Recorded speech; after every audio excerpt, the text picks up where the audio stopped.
नमस्कार दोस्तों, हमारे YouTube चैनल में आपका स्वागत है। आज हम पढ़ेंगे भारतीय इतिहास के स्वर्णकाल, किन किन भाषाओं का कब स्वर्णकाल रहा है। तो आज हम लोग ये सब पढ़ेंगे। तो हेडलाइन में दे भारतीय इतिहास के स्वर्णकाल। तो संस्कृत साहित्य का स्वर्णकाल गुप्त काल को कहा जाता है, और गुप्त काल में सबसे ज़्यादा स्वर्ण के सिक्के भी जारी किए गए थे। तो लिखेंगे, स्टार इसको दे देंगे। संस्कृत साहित्य के स्वर्ण काल गुप्त काल को कहा जाता है। अब रहा नेक्स्ट कन्नड़ भाषा।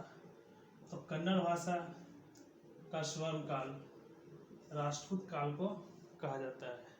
राष्ट्रकूट काल को कन्नड़ भाषा का स्वर्ण काल कहा जाता है। हम नेक्स्ट लेंगे तमिल भाषा। तमिल भाषा का स्वर्ण काल चोल काल को कहा जाता है।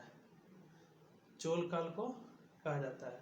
चोल काल का एक चीज और बहुत फेमस था, नौसेना चोल काल का बहुत फेमस था। अब नेक्स्ट पढ़ेंगे तेलुगु भाषा का। तो तेलुगु भाषा का स्वर्ण काल विजयनगर साम्राज्य को कहा जाता है, खास करके कृष्णदेवराय के शासनकाल को। कृष्णदेवराय के शासनकाल में खास करके तेलुगु भाषा का अपने चरम सीमा पे था। नेक्स्ट फारसी भाषा। फारसी भाषा का स्वर्ण काल मुगल काल के शाहजहां के समय को कहा जाता है। फारसी भाषा का स्वर्ण काल मुगल काल के शाहजहां के समय को कहा जाता है। अब नेक्स्ट चलेंगे प्राकृत भाषा। प्राकृत भाषा का स्वर्ण काल सातवाहन काल को कहा जाता है। प्राकृत भाषा का स्वर्ण काल सातवाहन काल को कहा जाता है। अब नेक्स्ट चलेंगे हिंदी भाषा। हिंदी भाषा जो हमारे उत्तर भारत की ओर जो बोलचाल की भाषा है, हिंदी भाषा।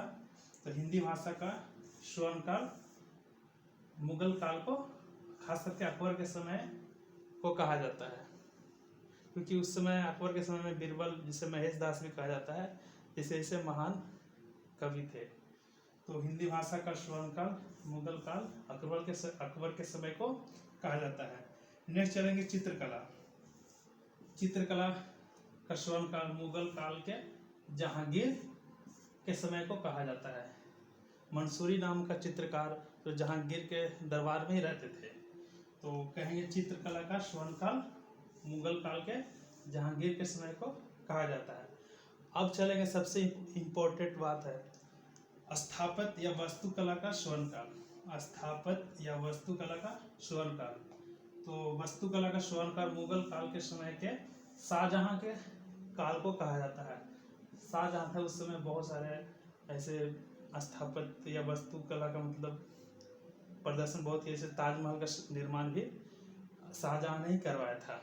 तो ऐसे से बहुत सारे चीज़ों का निर्माण शाहजहां ने का, इसलिए वास्तुकला और जिसे स्थापत्य कहते हैं उसके स्वर्ण काल शाहजहां के समय को कहा जाता है। आई होप ये जानकारी आपको अच्छी लगी होगी। अगर आपको जानकारी अच्छी लगी है तो वीडियो को लाइक करें, शेयर करें और हमारे चैनल को सब्सक्राइब करें और बेल आइकन